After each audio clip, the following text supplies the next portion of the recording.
El 4 de abril de 1968, el mundo quedó paralizado tras un disparo que terminó con la vida de Martin Luther King en el balcón de un hotel en Memphis.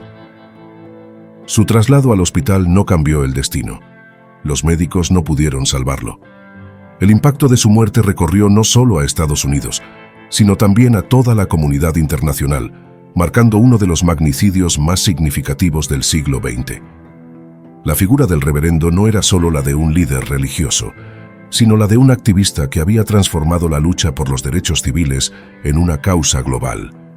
Desde sus primeros pasos en la década de 1950, King había organizado huelgas, boicots y protestas con un enfoque radicalmente pacifista, logrando avances concretos contra la segregación racial en transportes públicos, restaurantes y escuelas. Aunque enfrentó arrestos, amenazas y un intento previo de asesinato, jamás se apartó de su propósito. En 1964, sus esfuerzos contribuyeron a la aprobación de la Ley de Derechos Civiles, que permitió el acceso al voto de millones de afroamericanos, un triunfo histórico que lo consolidó como una de las voces más poderosas de su tiempo. Sin embargo, la grandeza de sus discursos y su postura firme contra la guerra de Vietnam comenzaron a incomodar a sectores poderosos. Lo acusaron de ser comunista, lo vigilaron de manera obsesiva y lo convirtieron en un enemigo del Estado para el propio FBI. Aquel organismo lo tenía bajo constante control desde 1956, interceptando llamadas y recopilando información privada con el fin de desacreditarlo. Su líder, J. Edgar Hoover, lo llamó el mentiroso más notorio del país y destinó recursos para destruir su reputación personal y política. La versión oficial del asesinato apuntó rápidamente a un sospechoso, James Earl Ray, un criminal con historial de robos y estafas que se había fugado de prisión. Según las autoridades, Ray alquiló la habitación desde la cual se efectuó el disparo y compró el arma usada en el crimen. Fue capturado en Londres apenas 2 meses después, cuando intentaba viajar a África, donde se sospechaba pretendía unirse a milicias racistas. Tras su extradición, aceptó declararse culpable para evitar la pena de muerte, siendo condenado a 99 años de prisión en marzo de 1969. La historia parecía cerrada, pero pocos días después, Ray se retractó de su confesión, asegurando que había sido manipulado y que solo era un chivo expiatorio. Su versión agregó un elemento inquietante. Hablaba de un hombre misterioso llamado Raúl, que según él, lo había guiado en cada paso hasta el atentado. James Earl Ray insistió durante años en que aquel hombre, a quien solo identificaba como Raúl, había sido el verdadero organizador del asesinato. Según su relato, este misterioso personaje lo habría manipulado para comprar el rifle utilizado y alquilar la habitación, desde la cual se disparó la bala que terminó con la vida de Martin Luther King. Sin embargo, nunca se presentaron pruebas sólidas ni testigos que confirmaran su existencia. Ray se contradecía constantemente en las descripciones físicas y jamás pudo demostrar que ambos hubiesen estado juntos en público. A pesar de las inconsistencias, su declaración cobró fuerza décadas después. En 1997, Dexter King, hijo del activista, lo visitó en prisión para preguntarle directamente si era culpable.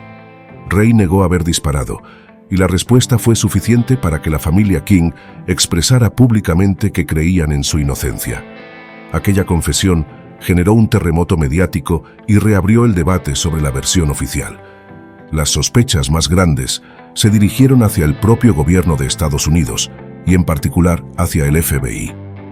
Desde hacía años, Martin Luther King había sido considerado un problema para los intereses de Washington.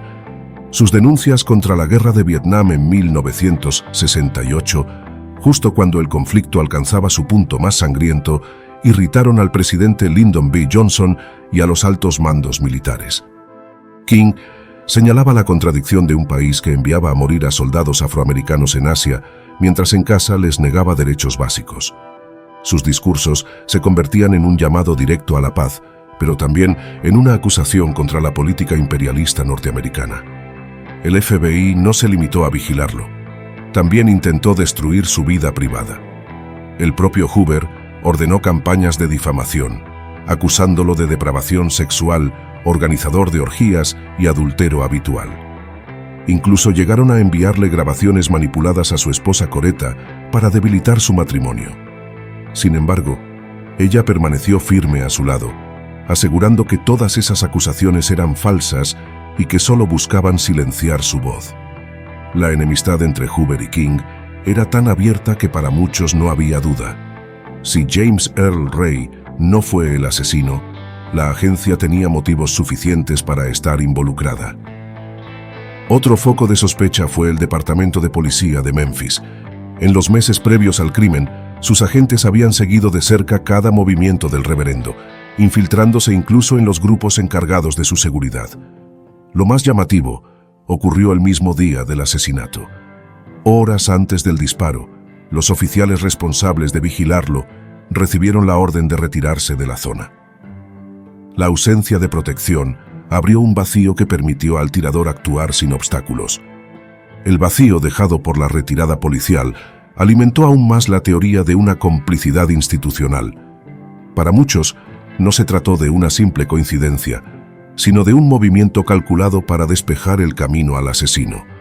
Años más tarde, nuevas declaraciones reforzarían estas sospechas. En 1993, Lloyd Jowers, dueño de un pequeño restaurante ubicado debajo del lugar desde donde se disparó la bala mortal, afirmó públicamente que había participado en el atentado. Según su versión, James Earl Ray había sido un mero chivo expiatorio, y el verdadero disparo lo realizó un oficial de la policía de Memphis. La confesión de Jowers encendió un nuevo capítulo en la historia.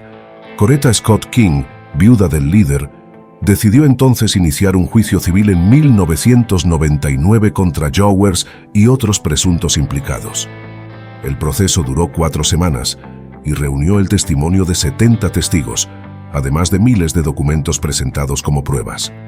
El jurado, compuesto por ciudadanos blancos y afroamericanos, concluyó de manera unánime que Martin Luther King había sido víctima de una conspiración. Según el veredicto, un oficial de policía, identificado como Clark, fue quien apretó el gatillo, recibiendo apoyo de compañeros de la fuerza, miembros de la mafia local y agencias gubernamentales que no fueron nombradas directamente, pero cuya sombra se percibía en el proceso. El fallo, sin embargo, carecía de peso legal, ya que se trataba de un juicio civil. La versión oficial no cambió. Ray continuó siendo reconocido como el único responsable, a pesar de haber negado su culpabilidad hasta su muerte en 1998. La decisión del jurado civil abrió, no obstante, un debate internacional y consolidó las dudas que acompañan el caso hasta hoy. Muchos periodistas e investigadores independientes consideraron que Jowers había exagerado o inventado su historia para obtener notoriedad y beneficios económicos. Argumentaban que su relato tenía inconsistencias y que algunos testigos se contradecían entre sí. Aún así, la familia King sostuvo que la justicia nunca se alcanzó y que la verdad había sido sepultada por intereses políticos. El misterio continúa alimentándose con el paso de los años. La desconfianza hacia el FBI, sumada a la histórica persecución contra líderes afroamericanos como Malcolm X, refuerza la idea de que la muerte de Martin Luther King pudo haber sido parte de un plan más amplio para frenar los movimientos de derechos civiles y pacifistas que cuestionaban la autoridad del Estado. La combinación de hostilidad oficial, campañas de difamación, vigilancia constante y la retirada inexplicable de la protección policial el día del crimen parecen piezas de un rompecabezas que todavía no termina de encajar. Lo cierto es que, a más de 5 décadas de aquel día, la verdad absoluta sigue sin conocerse. La versión oficial apunta a un asesino solitario, pero las pruebas y testimonios sugieren que la historia es mucho más compleja. El acceso a nuevas desclasificaciones en el futuro, como los documentos del FBI programados para hacerse públicos en el año 2027, podría revelar información decisiva. Hasta entonces, la muerte de Martin Luther King permanece rodeada de un halo de conspiración, recordando que incluso los líderes más pacíficos pueden convertirse en blancos de fuerzas oscuras cuando desafían los cimientos del poder. La muerte de Martin Luther King sigue envuelta en conspiraciones y secretos aún no revelados. No olvides suscribirte, darle like, comentar si te impactó esta historia y activar la campanita para descubrir más videos sobre los sucesos ocultos que cambiaron al mundo.